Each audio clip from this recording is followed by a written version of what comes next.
Sama-sama kita mau baca dalam 1 Tesalonika 5 ayat yang ke-18.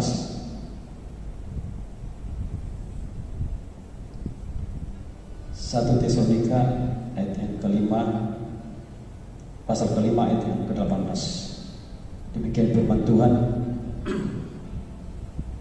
Mengucap syukurlah dalam segala hal, sebab itulah yang dikehendaki Allah di dalam Kristus Yesus bagi kami. Saudara-saudara mempelai yang dikasihi oleh Tuhan Yesus Kristus,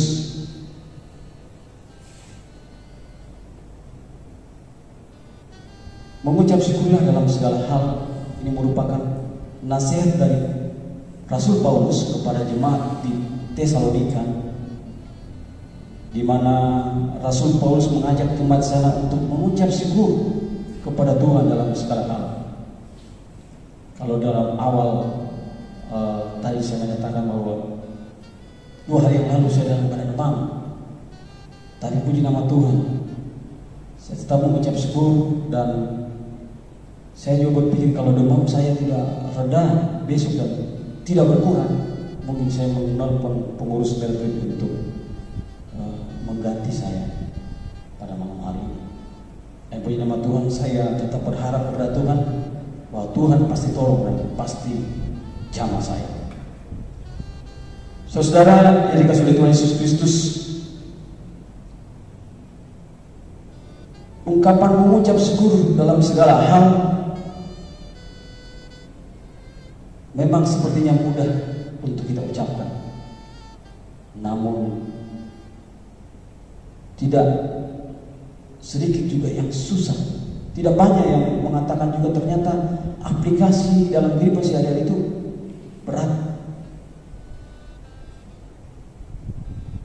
Kalau mengucap syukur dalam suasana suka, ya mungkin 100% kita nyatakan saya bersyukur kepada Tuhan karena saya misalnya berulang tahun, saya diberikan pekerjaan, saya diberikan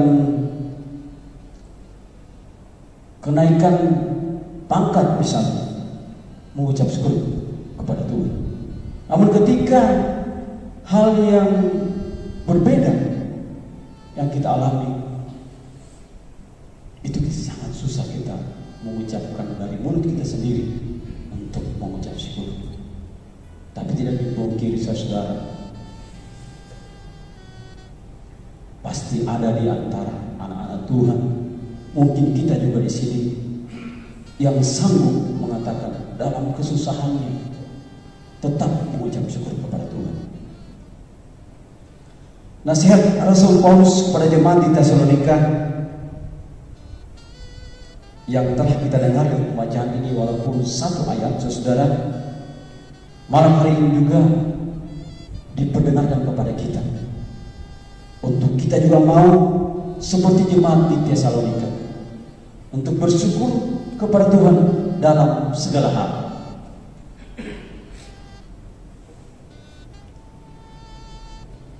Juga tidak hanya ketika mungkin kita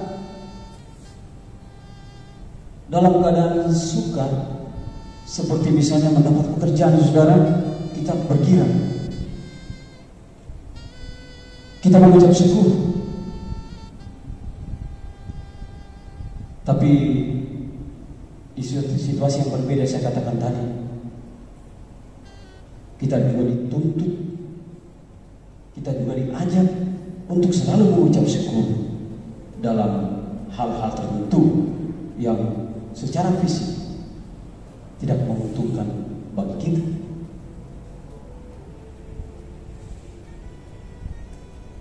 Bukan hanya di waktu kita sehat, saudara, kita lantas kita mengucap syukur dan berterima kasih kepada Tuhan.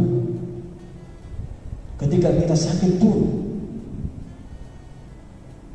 berusaha untuk mengucap syukur kepada Tuhan, karena di saat itulah kita, di saat situasi begitulah, Tuhan ingin melihat iman kita. Apakah kita tetap menggantungkan harapan kita kepada Tuhan dalam kelemahan fisik kita, ataukah kita berpaling mencari tempat pengharapan yang lain? Tidak juga di saat saudara kita mendapat, saya katakan tadi, mendapat pekerjaan. Mungkin di saat kita menganggur juga, bagi anak-anak muda, kita tetap mengucap syukur kepada Tuhan. Kita yakini bahwa Tuhan masih mempersiapkan. Dia masih mempersiapkan suatu pekerjaan yang mungkin jauh lebih baik dari apa yang saat ini kita tunggu-tunggu. Apa yang saat ini mungkin kita pikir, saya ini sudah 2 tahun saya tamat kuliah atau tamat SMA, belum ada pekerjaan. Tapi saya mau katakan kepada kita, harus bersabar, harus tekun, dan menunggu waktunya Tuhan. Dalam masa penantian saudara, bukan berarti kita tidak berbuat apa-apa. Dalam masa penantian tetap kita melakukan aktivitas yang dapat mendukung, yang dapat memberikan kita kontribusi kepada diri kita sendiri, sehingga suatu kelak ketika tiba saatnya Tuhan memberikan kepercayaan atau pekerjaan itu kepada kita, kita benar-benar telah siap untuk mengambil pekerjaan itu. Dan saya kira percaya apa yang dirancangkan Tuhan itu baik adanya bagi kita. Bukan saja ketika kita mungkin sebagai anak muda di kaum pria ini, atau mungkin pengantin baru, saat kita mungkin sudah berkeluarga, kita merasakan syukur kepada Tuhan. Namun dalam penantian, di saat menunggu jodoh pun, kita dituntut untuk senantiasa bersyukur dan bersabar kepada Tuhan. Karena mungkin saat itulah Tuhan masih memilih dan merancangkan pasangan yang tepat untukmu. Yang percaya katakan amin. Biar kita rileks, saudara. Mazmur 25 ayat 12 dan 13. Dikatakan, siapa orang yang takut akan Tuhan,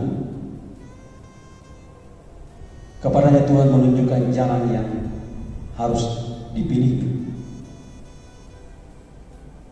Orang itu sendiri akan menetap dalam kebahagiaan, dan anak cucunya akan mewarisi bumi. Kaum pria dikasihi Tuhan Yesus Kristus, ayat yang kedua dalam kitab ayat yang ke-12 dalam Mazmur 25 ini ada pertanyaan di situ. Siapa orang yang takut akan Tuhan? Dan malam hari ini saya berharap kita adalah orang-orang yang takut akan Tuhan. Bukan kita penakut kepada Tuhan, tapi kita adalah orang yang takut akan Tuhan dari sisi positif yang kita lihat ke depan. Karena dikatakan kepadanya Tuhan menunjukkan jalan yang harus dipilih. Jadi kita tidak capek-capek lagi saudara mencari jalan kemana, ke sana ke sini kan. Tuhan sudah memilihkan kita jalan. Tinggal kita menunjuk, Tuhan saya mau jalan di sini, sertai langkah. Ayat yang ke-13 dikatakan, orang itu sendiri akan menetap dalam kebahagiaan. Orang yang tadi itu, saudara, yang Tuhan pilihkan jalan, ya ketika dia memilih jalan, orang itu akan menetap dalam kebahagiaan. Kalau tadi lagi dikatakan ke gunung tinggi ku mendaki terus mencari damai, kemudian mencari turun ke lembah gunung, ke lembah tidak juga didapatkan damai itu. Ternyata damai itu tidak jauh dari kita. Ketika kita mau percaya kepada Tuhan dan selalu bertumbuh kepada Tuhan, damai itu ada di hati kita. Ayat 13 ini, orang itu yang mengatakan orang itu sendiri akan menetap dalam kebahagiaan dan anak cucunya akan mewarisi bumi. Ini sejalan dengan Matius 5 ayat 5 yang berbunyi, berbahagialah orang yang lemah lembut karena mereka akan memiliki bumi.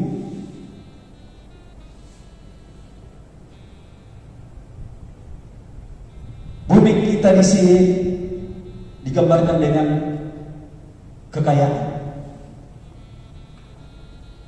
Kita tahu sendiri saudara, bumi ini isinya macam-macam.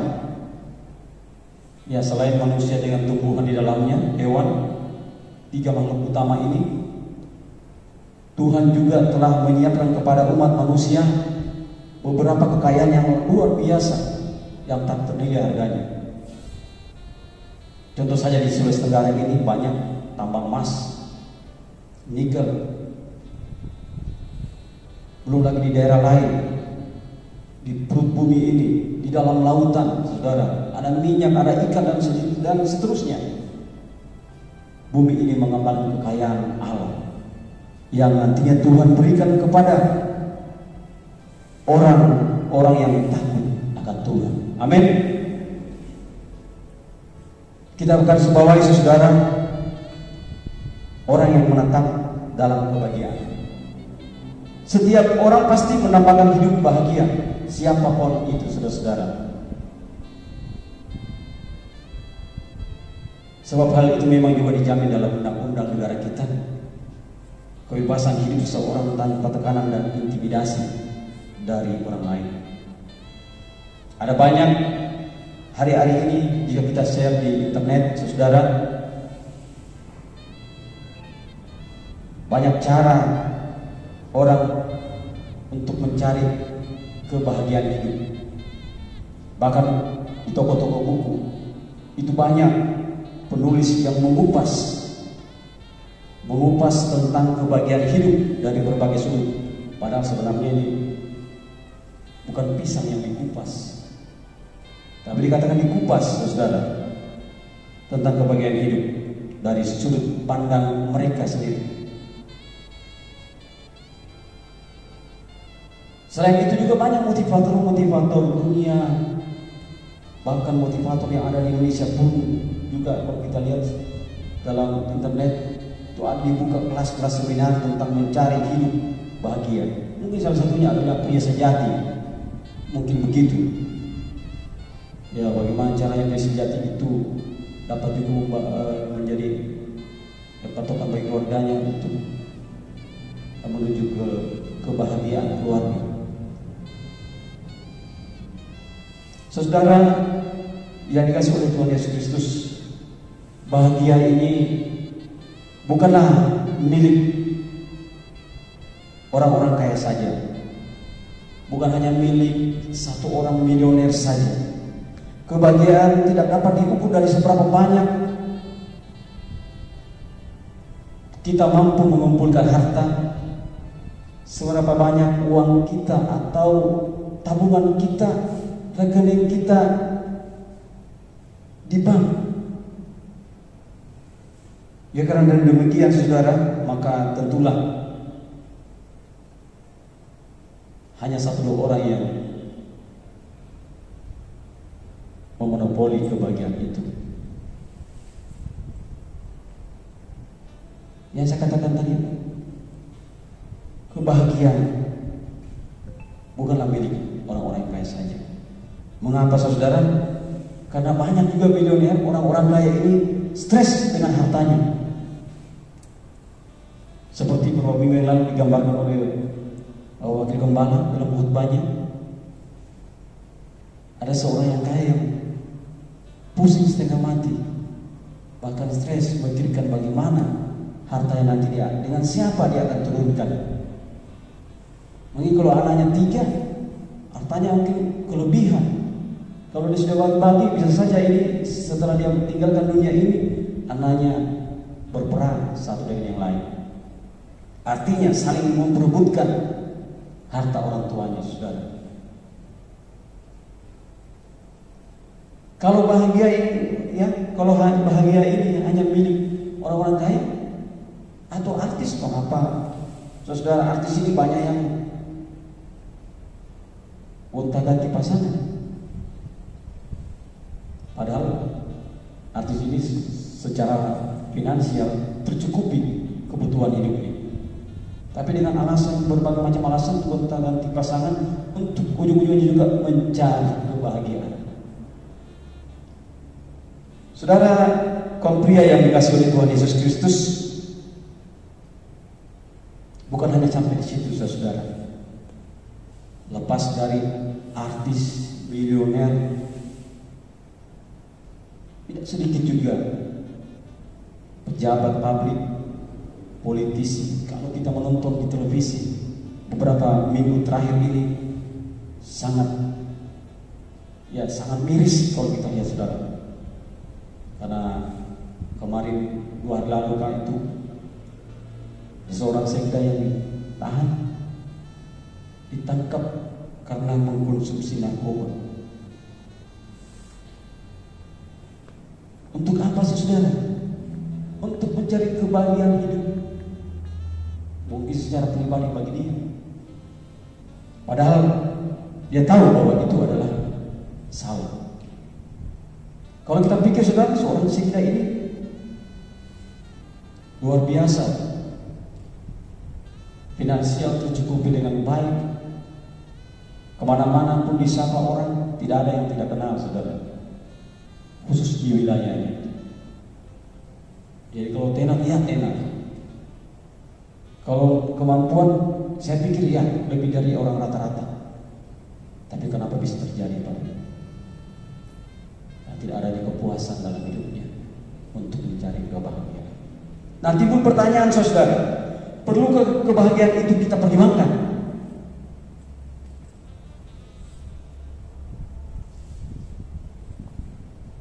Mungkin tidak ada salahnya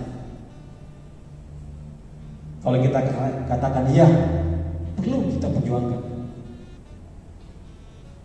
Setiap orang sangat mendambakan yang namanya hidup bahagia, mulai dari anak kecil, remaja, dewasa, kakek nenek, para wira swasta, pengusaha, politisi, dan bahkan mungkin juga para hamba Tuhan.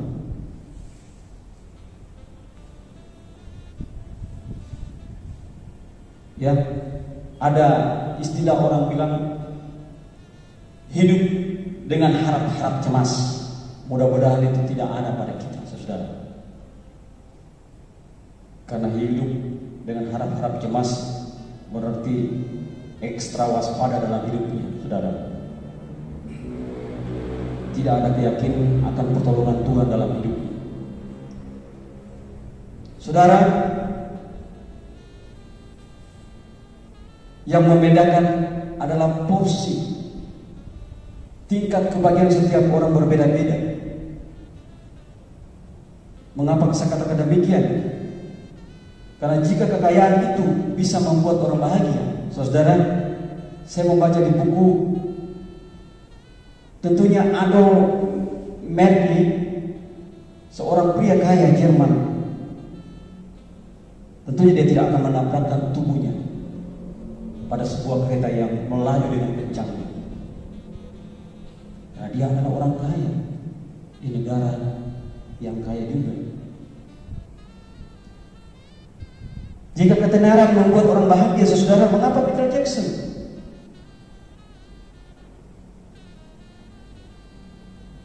minum obat tidur hingga overdosis? Karena tidak ada kebahagiaan. Jika kekuasaan juga bisa membuat orang bahagia, saudara, tentunya George Farges, Presiden Prancis, tidak mungkin menembakkan jantungnya. Karena dia seorang presiden, saudara. Apa yang dia mau hari itu juga bisa didapatkan.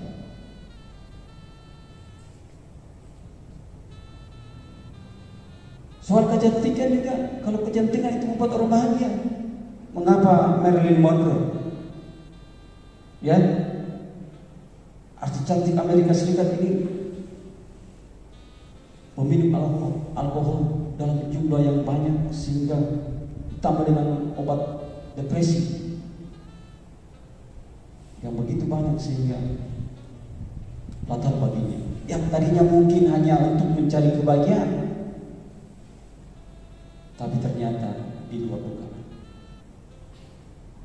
Mengapa Terry Costa, dokter terkenal di Prancis,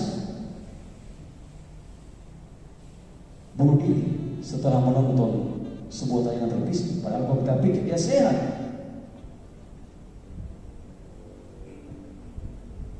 Tidak ada kebahagiaan, saudara. Nah, ternyata bahagia atau tidaknya hidup seseorang itu bukan ditentukan dari seberapa kayanya dia, sebagai tenangnya dia, secantik apa dia, bagaimana besarnya kekuasaannya, kemudian sehat badannya. Tidak ditentukan juga dengan kesuksesannya, apapun hidupnya. Tetapi yang bisa membuat seseorang bahagia itu adalah sikap hati orang itu sendiri dan dekatkan diri pada Tuhan. Amin. Dekatkan diri pada Tuhan. Saudara, seandainya bahagia itu bisa dibeli seperti kita membeli gas LPG, pastilah sudah habis diborong oleh orang-orang tertentu, orang-orang kaya.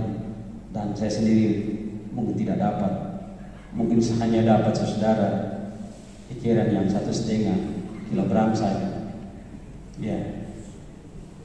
Yang 3 tidak dapat, saudara, sudah dikuliti dulu. Kalau itu terjadi, saudara, kebahagiaan sungguh tidak jauh dari hidup kita, saudara.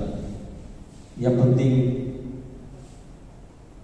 kita mau setia kepada Tuhan, yakin bahwa jika hati kita tenang, hati kita senang, sama dengan lagu saudara, hati senang, pasti kita bahagia. Orang yang bahagia bisa menyanyi, saudara. Orang yang tidak bahagia, walaupun dia menyanyi, dia seperti, ya, susah digambarkan. Ya, mukanya kayak pepaya, saudara. Itu walaupun dia menyanyi, dia tidak kelihatan bahagia. Saudara yang dikasih oleh Tuhan Yesus, yang kita perlukan adalah hati yang bijaksana, hati yang bersih, hati yang ikhlas, dan pikiran yang jernih. Maka kita bisa merasakan bahagia itu. Kapanpun, dimanapun, dan kondisi apapun, saudara, ternyata kebahagiaan itu milik orang-orang yang pandai bersyukur. Kuncinya, kebahagiaan adalah milik orang-orang yang pandai bersyukur atas nikmat Tuhan yang Tuhan anugerahkan kepada kita. Intinya, selalu bersyukur. Dan itu kembali kepada 1 Tesalonika 5 ayat 18 tadi. Demikian firman Tuhan pada malam hari ini, kiranya dapat menguatkan kita semua dalam kehidupan kita, untuk kita senantiasa bersyukur kepada Tuhan, kembalikan syukur kepada Tuhan apapun yang terjadi dalam hidup kita. Kendati pun itu suka, lebih-lebih lagi mungkin duka, ada sedikit goresan, tapi kita pelan-pelan hapus goresan itu, saudara. Kita tambal goresan itu sehingga goresan dapat tertutup dengan rapi, sehingga kemuliaan Tuhan terjadi dalam hidup kita. Kita akan pujian yang berkata, pujilah aku